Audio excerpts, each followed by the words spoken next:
fam. It's your girl Maggie. Welcome to your weekly chat. Happy New Year. Happy New Week. It's still January.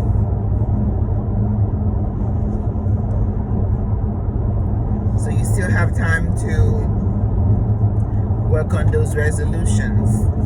You know, I said I wasn't going to have any New Year's resolutions, but I do have goals, right? You have to set some goals. I mean, like I said, you should be setting goals all the time, but just traditionally, because it's the beginning of the calendar year, we always get involved in setting up some goals. So I do have some goals today, and welcome to your chat. I'm driving, why not? I don't know how many of you watch these videos. It's okay, I'm putting them out there.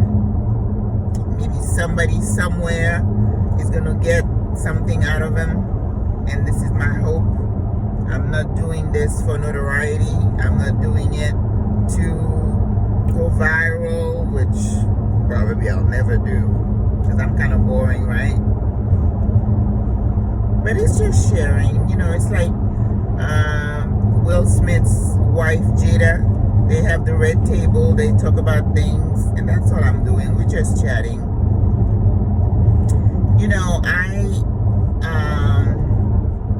in my job, as you know, I go to different long-term care facilities.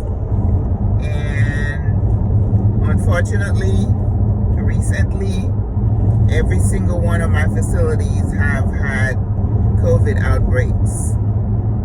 The good thing is that they haven't lost anyone yet, because last year it was horrible. Excuse me, in 2020 and 2021, we lost quite a few. In fact, I think I was reading that the long-term care facilities had the most deaths related to COVID than anything else. Think about that.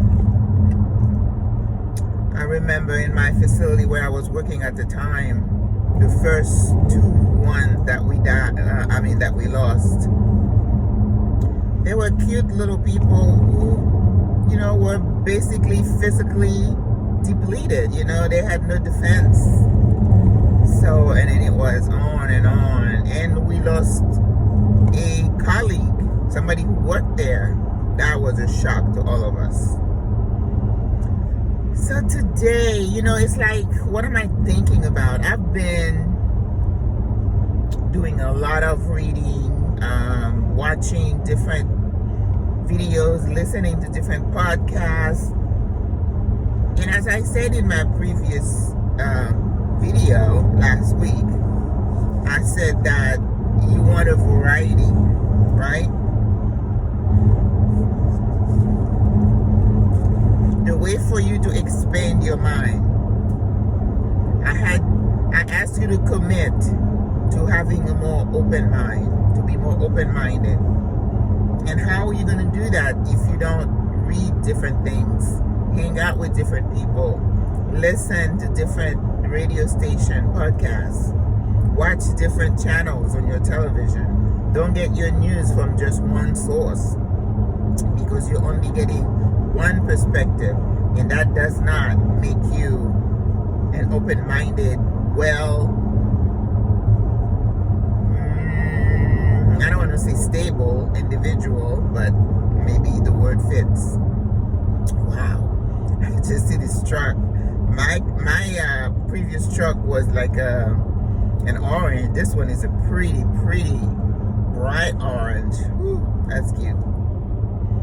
Anyway, so for me, in mid-January, it's like I'm so excited by different things.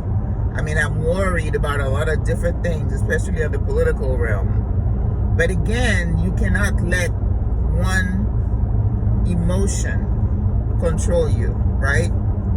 So you have to balance it out with something that's positive. That's self-care, guys. That is how you keep your mind in a more neutral state.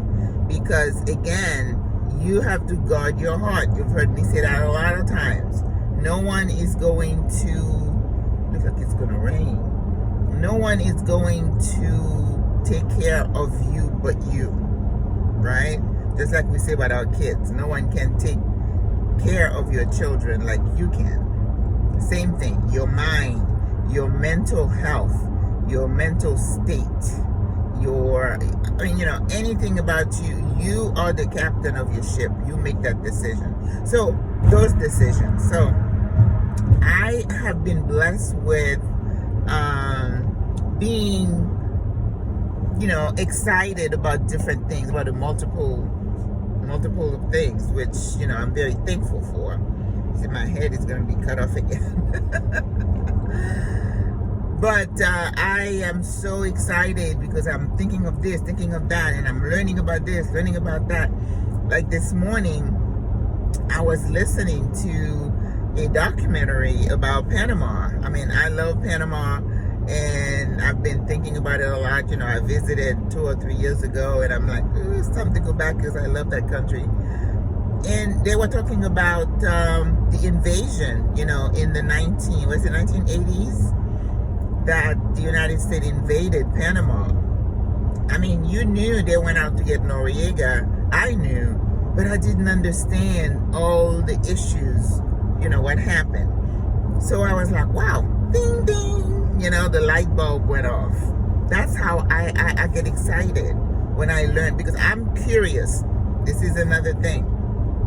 Maybe next week I'll talk about the power of being curious. And I also mentioned it in my last post, my last video. So the same thing with Rwanda. I was visiting Rwanda. I was visiting Ghana in the fall. And I went and I listened and I tried to understand the history. Because if you understand the history, you can understand the present more. And that's why a lot of people who say, oh, racism doesn't exist, they haven't taken the time to know what really happened. For someone to say, oh, the Holocaust was a scam, it never happened. So what do you say to someone like that? I don't know. I just don't have any comeback for that. So I am blessed that I am still excited about so many things. Okay. And I was thinking that maybe, in this post, we can talk about, maybe we'll talk about the power of being curious. I mean, that's fine too. Curiosity is something that, I don't know, like most everything, it could be that that's how you were raised. I was raised when I was in school. My parents divorced when I was very young. And I was basically raised by a neighbor. And I think I mentioned that in the video. But my school, really, and my instructors, who were nuns from Europe, I believe shaped me into the person that I am. So when you are taught to read a lot, when you taught to read biographies, literature, mystery novels, I love romance novels when I was a young girl. I mean, I think it also develops your brain. Now, I remember when I was first starting to nurse, and I would take those, I was taking critical care classes, and they'd tell us how many neurons we lose every single minute or every year as we get older, that the brain is slowly going to degenerate. But now, most recently, I'm reading about neuroplasticity, which means the brain can regenerate itself. And it's like, oh.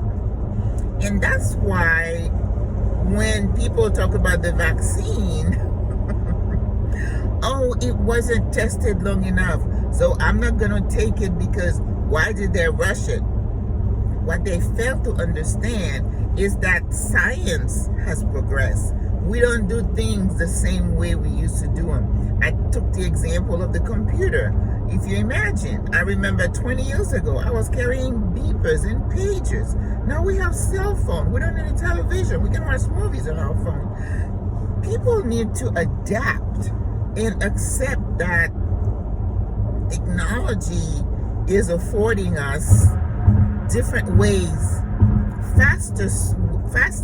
faster ways of doing things. So vaccines are not developed at the same rate, at the same speed. We have technology, and that's why the mRNA vaccines are. And it's hard to get people to understand that because they're just so rigid in their thinking. And I think I did a video about the power of the ability to change your mind. It's okay to say, oh, see, that's learning. Oh, really? I always thought this. Ah, okay. But if you stuck in, that's the only way that can be done, it cannot be changed. That is dangerous. That is dangerous. When you have somebody who is unwilling to change their mind, oh man, I can't even imagine that because I could not be in that space where I'm so one-sided and that's the only way. You're not moving with the times. You're stuck in the 1900s. Okay? So to be curious is to say, I wonder what happens there. I wonder how this came about. That's going to send you on a search for, I'm not going to say the truth because you're just looking at the facts, right? So we as nurses, there are certain ways we used to do things, but we're not doing it the same way. So when somebody say, oh, we don't do that anymore.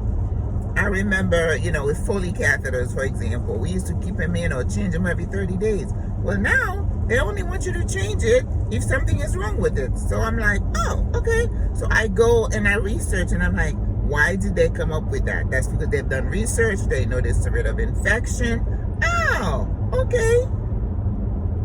That is being curious. So I implore you, you can do the same thing about people, right? If you say, oh, I don't understand Asians. I don't understand, I love watching South Korean drama. And I can't wait to go there to learn how to make kimchi, I'd love to be able to travel and try different foods. That's probably going to be my retirement project, right? But it's like, I need to have an open mind. I may not understand. I went to Ghana. I love the history of Ghana. I love reading about Ghana. But when I got there, I tried the food. I didn't like it that much. That is not a black eye against Ghanaian culture.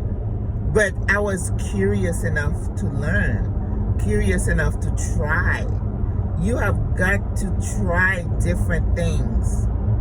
Try different foods. There's a guy on YouTube right now, Lamb. It's Ling and Lamb. He and his wife. That guy is hilarious. He is Nigerian and he's been trying all kinds of food. And his wife, who is just as crazy as he is, she will take him to the different places and he'd try this. And then she took, I think they're in Connecticut, and she got him to a Haitian restaurant. Oh my God. When he likes the food, he wears caps. The cap turns backward. Once the cap turns backward, he loves it. So there is one video where he goes to the Haitian store and he comes out with a box. They say he cleaned out the restaurant. And he said, I'm here for that black rice, that Jojo rice. If you need a laugh in the morning, you need to go to YouTube and check Lynn, L-I-N-G, and Lamb, L-A-M. They are just a couple. They're sweet as can be, and they're so hilarious. And that guy will put a smile on your face. And we need to smile more. Be curious, be adventurous, keep an open mind, and love on everybody as much as you can. Au revoir à la prochaine.